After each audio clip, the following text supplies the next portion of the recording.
The unexpected encounter. Cole never expected his routine repair job to change his life forever. The mining moon's pale sun was setting as his small transport ship touched down near the abandoned fuel station. He'd been called to fix a broken freighter engine, simple work that would pay enough to keep his garage running for another month. The fuel station looked like it had been deserted for years. Rusted metal pipes jutted from cracked concrete, and old cargo containers lay scattered like giant dice. Cole grabbed his tool bag and started walking toward the main building, but then he heard it, a sound that made him stop cold. It wasn't mechanical. It wasn't wind. It was something alive, something in pain. Following the sound around a pile of scrap metal, Cole's flashlight beam caught something that made his heart skip. A massive creature lay half buried under twisted debris, its chest rising and falling in labored breaths. One of its wings hung at an odd angle, and dark blood pooled beneath its injured leg. Cole had never seen anything like it. The creature's body was covered in midnight black scales that seemed to absorb light. Even unconscious, it radiated a sense of power that made the hair on his arms stand up. "Hey there, buddy," Cole whispered, approaching slowly. "You're in pretty bad shape, aren't you?" The creature's eyes snapped open, glowing red orbs that seemed to look straight through him. Cole should have run. Every instinct screamed at him to get back to his ship and leave this planet immediately. Instead, he knelt down and opened his medical kit. "Easy now," he said, keeping his voice calm. "I know I'm just a human, but I've patched up plenty of hurt things. Let me take a look at that leg." The creature watched him with those burning eyes as Cole carefully cleaned the wound. When he started removing the twisted metal that had punctured its flesh, it let out a low growl that vibrated through the ground. "I know it hurts," Cole said, not looking up from his work. "But if we don't get this out, you're going to have bigger problems." To his amazement, the growling stopped. The creature lay still as Cole worked, applying medical foam to stop the bleeding and wrapping the wound with clean bandages. When he finished, Cole sat back and pulled a ration pack from his jacket, spicy meat, his favorite. "You hungry?" he asked, unwrapping the foil. "I don't know what you usually eat, but this is all I've got." The creature sniffed cautiously, then gently took the food from his hand. As it ate, Cole noticed the intelligence in those red eyes. This wasn't just some wild animal, there was something ancient and aware looking back at him. "What are you?" Cole wondered aloud, settling down beside the creature to wait for dawn. Above them, alien stars wheeled across the dark sky, and Cole had no idea that he'd just befriended the most feared predator in the galaxy. An unwanted companion. The morning sun cast long shadows across the fuel station as Cole packed up his tools. The creature, whatever it was, had slept peacefully through the night, and its breathing seemed stronger now. Cole was proud of his medical work, but he needed to get moving. "Well, buddy, this is where we part ways," he said, shouldering his bag. "Take it easy on that leg for a few days, okay?" The creature lifted its massive head and watched as Cole walked toward his ship.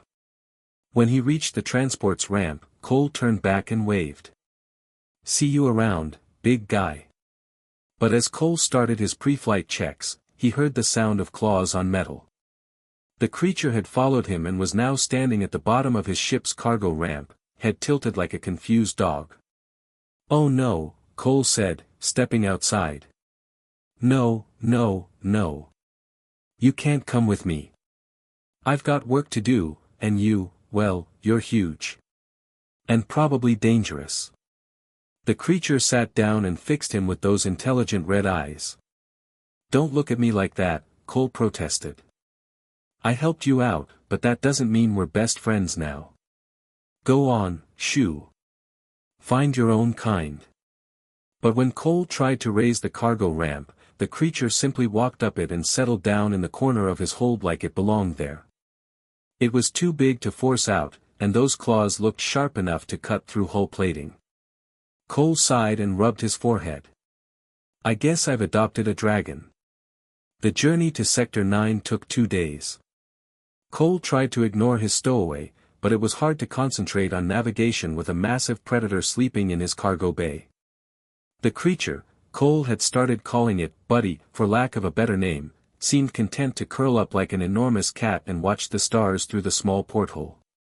On the second day, Cole received a priority transmission. The message bore the royal seal of the Galactic Empress herself, an urgent request to repair her personal freighter. The pay was astronomical, enough to set Cole up for life. There was just one problem: the work was at the Empress's private spaceport, and Cole now had a very large, very illegal passenger. "What am I supposed to do with you?" he asked the creature as they approached the spaceport. "I can't exactly explain to Her Imperial Majesty that I picked up a stray dragon." The creature just blinked slowly at him, as if to say it wasn't his problem to solve. As Cole's ship was guided into the pristine hangar bay, he made a decision that would change everything. He opened the cargo hold and let his new companion follow him down the ramp. After all, how much trouble could one dragon cause in an Empress's palace? He was about to find out. The Empress's shock. The hangar bay was a marvel of alien engineering, gleaming silver walls, perfectly polished floors, and ships that cost more than entire planets. Armed guards stood at attention in their ceremonial armor, their weapons humming with barely contained energy.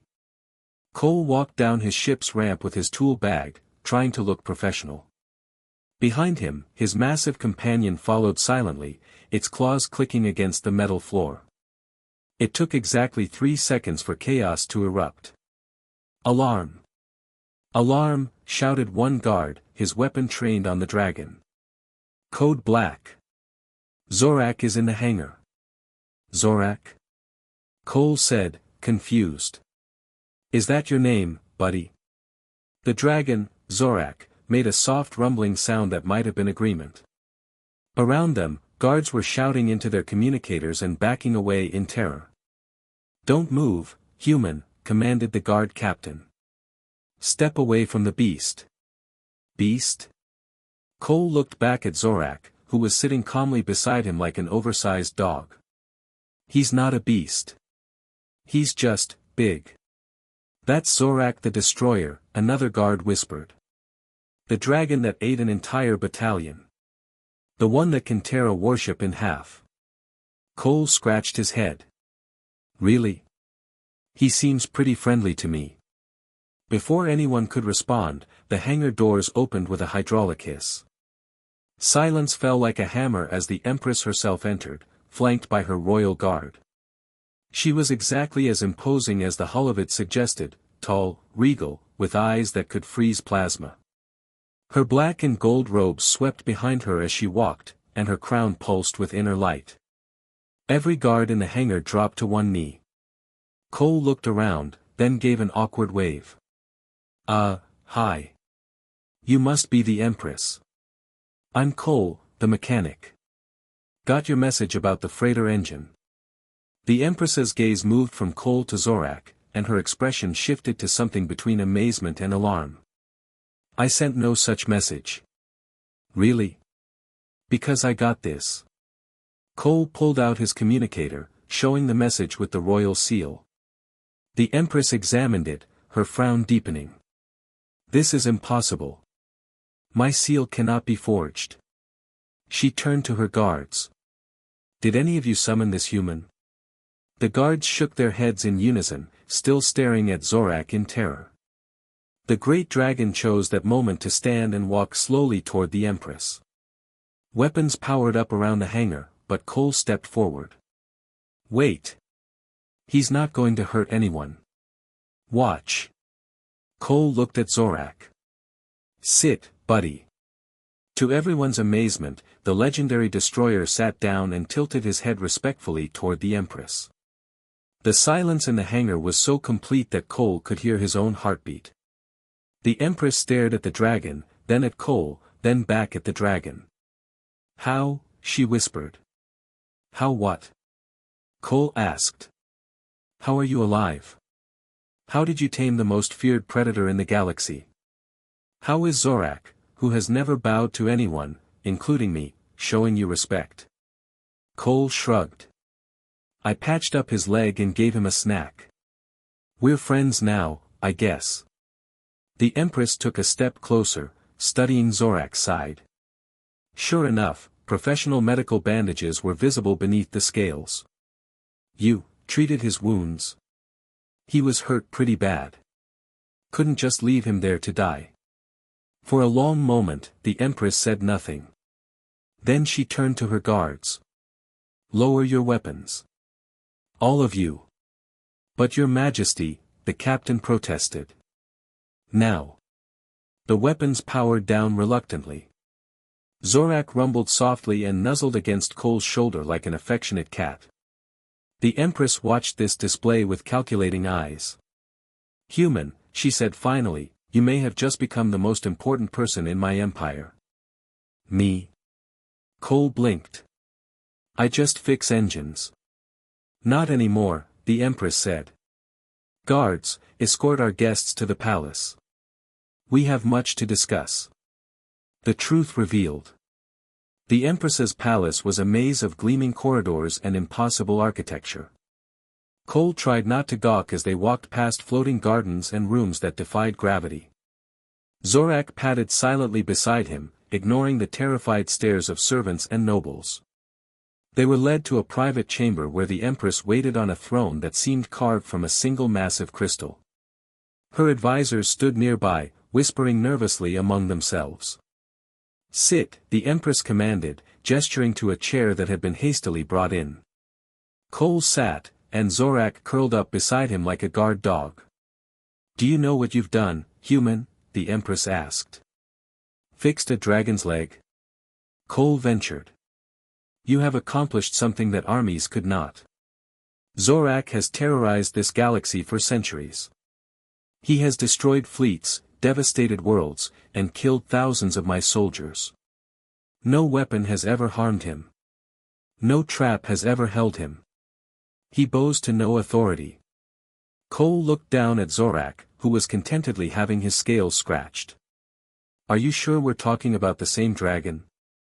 3 years ago, the Empress continued, Zorac attacked my home world. He killed my brother, my best general, and half my royal guard before disappearing into the void. I have hunted him ever since, seeking revenge. Oh. Cole's hand froze on Zorac's neck. So you're going to kill him now? That was my intention. The Empress leaned forward. But I have never seen him like this. Calm. Peaceful. Almost happy. One of her advisors stepped forward. Your Majesty, this could be a trap. The beast could be using the human to get close to you. Zorac's eyes opened at the word beast, and he let out a low warning growl. The advisor stumbled backward. Easy, buddy, Cole said softly. They're just scared. The growling stopped immediately. The Empress watched this exchange with growing fascination. Tell me, she said, what happened when you first met him? Cole recounted the story, finding Zorac injured, treating his wounds, sharing his food. As he spoke, the Empress's expression grew more and more thoughtful. You showed him kindness, she said finally. No one has ever shown Zorac kindness. He was hurt, Cole said simply. Anyone would have helped. No, the Empress shook her head. Anyone else would have run. Or tried to kill him. Or called for help. You saw a creature in pain and helped him, not knowing what he was. She stood and walked closer to Zorac, who watched her warily but didn't move away. All his life, Zorac has known only fear and violence. He was captured as a hatchling and forced to fight in gladiator pits. When he escaped, he was hunted relentlessly. He learned to strike first, to trust no one, to see every living thing as a threat. That's horrible, Cole said, his hand moving protectively to Zorac's head. Indeed. But you changed something in him. For the first time in his life, someone treated him with compassion instead of fear. And now. The Empress gestured to the peaceful dragon. Now he has found something he never knew he wanted. A friend.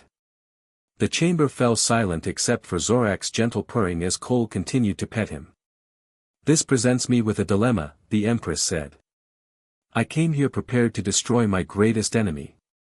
Instead, I find a creature who has discovered peace. And a human who has done the impossible. She turned to her advisors. Leave us. All of you. When they were alone, the Empress looked directly at Cole. I have a proposition for you, mechanic. A new beginning. A proposition? Cole asked, still stroking Zorac's scales. The Empress nodded slowly. I have spent 3 years seeking revenge against the creature that killed my brother. But revenge will not bring him back. And I begin to understand that Zorac was not evil, he was broken. She moved to the great window that looked out over her capital city. My empire spans 1,000 worlds, but it was built on conquest and fear. Perhaps it is time for a different approach. What are you saying? Cole asked. I am saying that you have shown me something I had forgotten. The power of compassion. Of seeing past the surface to the pain beneath. She turned back to them. I want you to stay, Cole. Both of you. Stay. Here. As my ambassador. There are many worlds in my empire where fear and hatred have taken root. Where creatures and peoples wage endless wars because they cannot see past their differences. I need someone who can do what you did, look at a terrifying predator and see a friend in need of help. Cole was quiet for a long moment, considering. And Zorac? Would be your partner. Who better to help negotiate peace than someone who has known both sides of war? Zorac lifted his great head and looked at Cole with those intelligent red eyes. In them, Cole saw not the feared destroyer of worlds, but a lonely creature who had finally found where he belonged. What do you think, buddy? Cole asked. Want to help make the galaxy a better place? Zorac's rumbling purr filled the chamber. I'll take that as a yes, Cole smiled. Then he looked at the Empress. All right. We'll do it. But I have one condition. Name it.